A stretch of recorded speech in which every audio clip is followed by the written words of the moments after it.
Good afternoon to all of you. Myself Ashish Kumar, lecturer computer from GP Gujarat. सबसे पहले मैं सबसे पूछना चाहूँगा कि आप डाटाबेस के बारे में सुना है? डाटाबेस क्या होता है?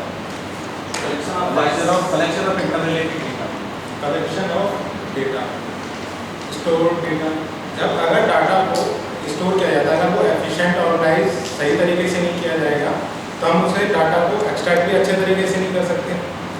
तो आज का हमारा टॉपिक है नॉर्मलाइजेशन। नॉर्मलाइजेशन का मतलब है process of organising the data in database. तो हम कैसे डेटाबेस में प्रोसेस को नॉर्मलाइज करके स्टोर करते हैं, एफिशिएंटली स्टोर करते हैं और कैसे डाटा रिट्रीव कर सकते हैं। इसमें हम पढ़ेंगे डाटाबेस नॉर्मलाइजेशन के बारे में, इसकी डेफिनेशन, इसके बारे में ये क्या होता है, इसमें ये क्यों यूज़ किया जाता है, डाटा एनोमलीज के बारे में, फिर ब्रीफ हिस्ट्री के बारे में जानेंगे।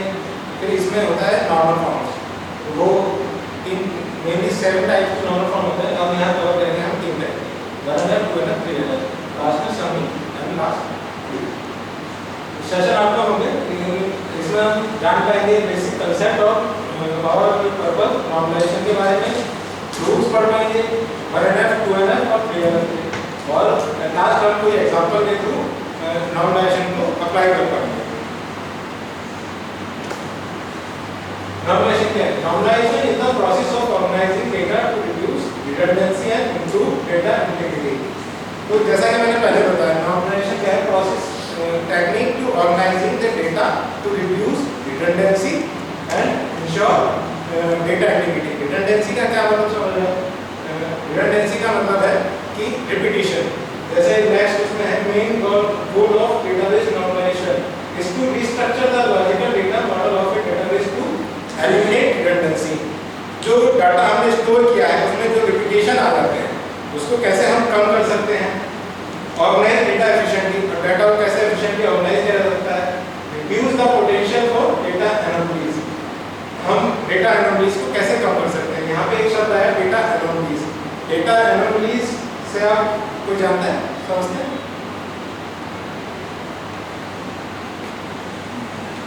तो बता दो, data anomalies are the inconsistency in the data stored in a database as a result of anomalies such as insertion, update and deletion। जैसे हमारे पास कोई डेटा है, जैसे आप सब पॉलिटेक्निक के लेक्चर में हमारा एक डाटाबेस होता है स्टूडेंट का डाटा, जैसे हमने कलेक्शन बनाया, इसमें स्टूडेंट की इन्फॉर्मेशन है, वो किस ब्रांच से संबंधित है उसकी इन्फॉर्मेशन है, उस ब्रांच के HOD कौन है, ये सब इन्फॉर्मेशन है। तो ये सब हमारा एक डाटा है, कंप्लीट एक सिंगल डाटा बना लिया। अब इसमें तरह तरह की एनोमलीज आ सकती है। जैसे सबसे पहले है इंसर्शन एनोमली। जैसे मान लो हमारे कॉलेज में नई ब्रांच शुरू हो रही है लेकिन अभी तक उसमें कोई एडमिशन नहीं हुआ है बच्चे का, तो जो हमें हमारे पास तो सिंगल डाटा है लेकिन हम ब्रांच तो ऐड कर पाएंगे लेकिन हमारे स्टूडेंट की इन्फॉर्मेशन तो ऐड नहीं कर पाएंगे, वहाँ हमें कुछ वैल्यू डालनी पड़ेगी, वैल्यू तो हमारे पास है नहीं। तो इससे जो इनकंसिस्टेंसी अगर हो रही है उसको रिमूव करने के लिए यूज किया जाता है नॉर्मलाइजेशन। एक होती है अपडेट एनोमली। अपडेट एनोमली का क्या मतलब है? मान लीजिए जैसे किसी ब्रांच में HOD का ट्रांसफर हो गया, उसका नेम चेंज करना पड़ेगा उस इंफॉर्मेशन को करने के लिए। तो हर स्टूडेंट के आगे ब्रांच लिखा है, HOD लिखा है, तो HOD नेम तो हर स्टूडेंट के अपडेट करना पड़ेगा। अब कुछ क्या है, कुछ कॉलेज में क्या होता है कि अपडेट करते समय कुछ ही बच्चों का डाटा अपडेट हो पाता है, सबका नहीं हो पाता है, तो इससे इनकंसिस्टेंसी आ सकती है। उसको रिमूव करने के लिए एक डिवीजन एनोमली। मान लीजिए एक सपोज कीजिए कि हमारे उसमें डाटाबेस में एक ब्रांच में सिर्फ एक ही स्टूडेंट है और वो स्टूडेंट ड्रॉप आउट हो गया, वो चला गया, छोड़ दिया उसने, लेकिन हमारे पास ब्रांच तो है। तो स्टूडेंट को ड्रॉप आउट करने के चक्कर में हमारी ब्रांच भी जा रही है, उसकी इन्फॉर्मेशन लॉस नहीं होनी चाहिए, इन्फॉर्मेशन लॉस हो रही है तो इनकंसिस्टेंसी आ रही है, तो इसके लिए डिवीजन होगी। तो इसको प्रिवेंट करने के लिए हम 7 डिफरेंट टाइप्स ऑफ नॉर्मलाइजेशन का यूज करते हैं, जिसको हम नॉर्मल फॉर्म कहते हैं। इसके आगे हम सिर्फ पढ़ेंगे 3 नॉर्मल फॉर्म। ये ब्रीफ हिस्ट्री है। Database normalisation was first proposed by Edgar F Codd in 1970। Codd defined the first 3 normal form which we will go after 7 known normal forms. First normal form. अब इस first normal form के बारे में जानते हैं। इसके rules क्या क्या हैं? इसका पहला है प्राइमरी की। इसमें क्या है, ये प्राइमरी की का क्या मतलब होता है, ए minimum set of attribute which can uniquely identify A record. मतलब एक ऐसा एट्रीब्यूट जिससे हम आइडेंटिफाई कर पाए। जैसे हमारा में स्टूडेंट डाटा है, सबके पास स्टूडेंट रोल नंबर होता है, जैसे सर आइडेंटिफाई कर पा रहे हैं हमसे रोल नंबर के माध्यम से, तो ये की हो गया। इससे क्या है, हमारा नाम पता कर सकते हैं, हमारी डिटेल पता कर सकते हैं, ये की एट्रीब्यूट हो गया।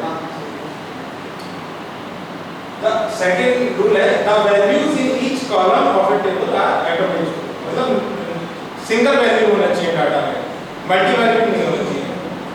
इसको हम एग्जांपल के थ्रू समझेंगे। जैसे हमारे पास एक डाटा है जहाँ स्टूडेंट डाटा है, स्टूडेंट नंबर है, student roll number, name and subject. यहाँ हम देख रहे हैं स्टूडेंट तो प्राइमरी की है, और फिर एक कॉलम में दो वैल्यू, जो एक स्टूडेंट दो सब्जेक्ट है उसके बाद, तो हमने एक कॉलम में लिख दिया। लेकिन इसको ऐसे डाटा स्टोर नहीं करना है, हमें स्टोर करना है हर वैल्यू, हर सिंगल सेल में सिंगल वैल्यू होनी चाहिए, मल्टी वैल्यू एंट्रीज अलाउड नहीं होती है। तो इसकी नॉर्मलाइज वे में क्या होगा, इसका हर उसको अलग अलग रो में रिकॉर्ड में कर दिया। तो ये नॉर्मलाइज पैरामीटर में टेबल हो चुकी है। अब आता है सेकंड नॉर्मल फॉर्म।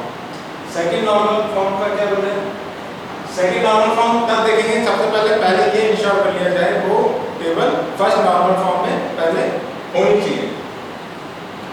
उसके बाद दूसरा रूल है, table should also not contain any partial dependency. Partial dependency से क्या समझते हैं,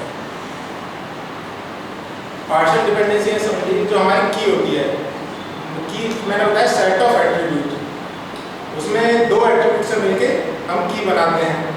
तो उसमें से एक एट्रीब्यूट, जैसे हमारे पास दो एट्रीब्यूट हैं ए और बी, ये एक सिंगल एट्रीब्यूट ऐसे समझ लीजिए। हमारे पास टेबल है, जो कॉलम नेम होता है उसको बोलते हैं हम एट्रीब्यूट, और इसको बोलते हैं जो रिकॉर्ड्स होते हैं उसको बोलते हैं टपल। जो मान लीजिए ए और बी, इसकी की है ए और बी, दो एट्रीब्यूट से मिलकर बनी है, इससे हम आइडेंटिफाई भी कर पा रहे हैं सी। तो set of attribute which can uniquely identify each record, जो सी की वैल्यू है ये भी हम आइडेंटिफाई कर पाए। तो ये कंपोजिट एट्रीब्यूट है, मान लो इससे हम डिटरमाइन कर रहे हैं सी एट्रीब्यूट। अब इसमें ऐसा नहीं रहना चाहिए, ये पार्शियल डिपेंडेंसी है। अगर ये एग्जिस्ट कर रही है, ये तो हमारी की है, लेकिन हमारे पास ये डिपेंडेंसी भी एग्जिस्ट कर रही है, तो ये पार्शियल डिपेंडेंसी होगी, ये एग्जिस्ट हमारे करनी नहीं चाहिए। तो इसको रिमूव करना पड़ेगा। रिमूव करने के लिए एक सिंगल टेबल को डिकम्पोज करना पड़ेगा। जैसे हमारे पास सिंगल टेबल है, जैसे हम प्रीवियस एग्जांपल में देखा, इसको यहाँ पे हमारी की क्या है, स्टूडेंट नंबर और सब्जेक्ट मिलके एक की बन गया। इसको हमने डिकम्पोज कर दिया, जहाँ एक सिर्फ स्टूडेंट की इंफॉर्मेशन हो, दूसरे में जो पर्टिकुलर स्टूडेंट क्या कोर्स चूज कर रहा है। इसके बाद आता है थर्ड नॉर्मल फॉर्म, इसको हम छोड़ देते हैं टाइम कंस्ट्रेंट की वजह से।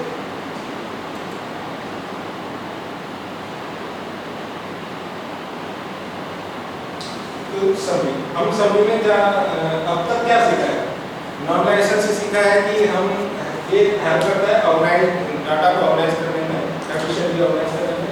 हम नॉर्मल फॉर्म के बारे में जान पाए, 1NF 2NF और प्रैक्टिकल स्टेप्स क्या क्या हो सकते हैं। हम डिकम्पोज कर सकते हैं टेबल को नॉर्मल फॉर्म में पर्टिकुलर लाने के लिए। Practical steps minimal redundancy and improve data integrity. अब मैं एक क्विज पूछना चाहूँगा, A relation is in 1NF if does not contain any functional dependency, partial dependency, determinant and multi-value attribute. Multi-value attribute. इसका आंसर है multi-value attribute. Next question है, which normal form deals with eliminating partial dependency?